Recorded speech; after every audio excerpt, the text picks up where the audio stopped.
Bharat today 24/7 news కి స్వాగతం. అనంతపురం జిల్లా గుంతకల్ పట్టణంలో విచిత్ర ఘటన చోటు చేసుకుంది. పట్టణ పరిధిలోని రెవెన్యూ డివిజనల్ కార్యాలయంలో ఏవోగా విధులు నిర్వహిస్తున్న భూషణం లీలాలు రోజు రోజుకి పెరుగుతూనే ఉన్నాయి. ఆర్డీఓ కార్యాలయాన్ని తన సొంత ఇంటి బెడ్రూమ్గా మార్చుకున్నాడు. ప్రతిరోజు రెవెన్యూ కార్యాలయంలోనే మంచాన్ని వేసుకుని పడుకేస్తున్నాడు.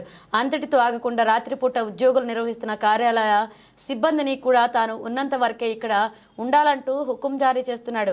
ప్రభుత్వ కార్యాలయాన్ని తన సొంత ఇంటికి వాడుకుంటూ ఉండడంపై ప్రజల్లో తీవ్ర చర్చనీయాంశమైంది. ఇప్పటికైనా ఈ ఘటనపై రాష్ట్ర ముఖ్యమంత్రి చంద్రబాబు నాయుడు, ఉప ముఖ్యమంత్రి పవన్ కళ్యాణ్తో పాటు జిల్లా ఉన్నతాధికారులు స్పందించి ప్రజల కార్యాలయాన్ని తన సొంత ఇంటికి వాడుకుంటున్న అధికారిపై చట్టపరమైన చర్యలు తీసుకుని ఈ అధికారికి ఒత్తాసు పలుకుతున్న రెవెన్యూ అధికారి శ్రీనివాసులపై కూడా చర్యలు తీసుకోవాలన్నారు.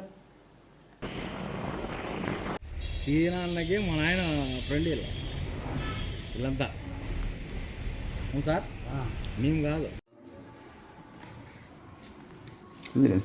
సార్ నన్ను ఒక్కనే చెప్పండి సార్. నాకు ఎందుకు నన్ను ఒక టార్గెట్ చేశారు మీరు?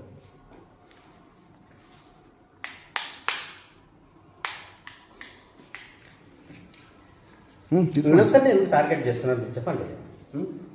రాత్రి క్యాస్ట్ ఎంక్వైరీది ఉండింది, లేట్ అయిపోయింది. వీడియో తీసుకోండి సార్. తీసుకుంటాను, నేను కూడా తీసుకుంటాను.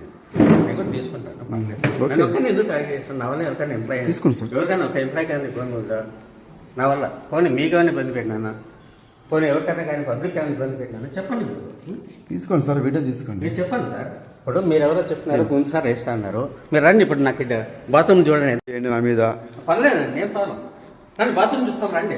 ఎంత బాత్రూమ్ తీస్తున్నారు, బాత్రూమ్ క్లీన్ చేస్తున్నారు చూడండి. రండి. ఓకే రండి సార్, బాత్రూమ్ చూస్తారండి ఒకసారి ప్లీజ్. రండి ఒకసారి రండి సార్, బాత్రూమ్ చూపిస్తాను. మేము చూస్తాం. రండి, నేను చూపిస్తానండి. మా పేపర్లో మేము తప్పకుండా మీరు మాట వీడియో చూపించడం లేదా? మీరు అడగండి, మాట్లాడండి. అడుగు కాదు సార్, వీడియో చూపండి సార్. మీరు మాట్లాడతాం చెప్పగలను. కాదు సార్, వీడియో పొద్దున్న చూపించండి.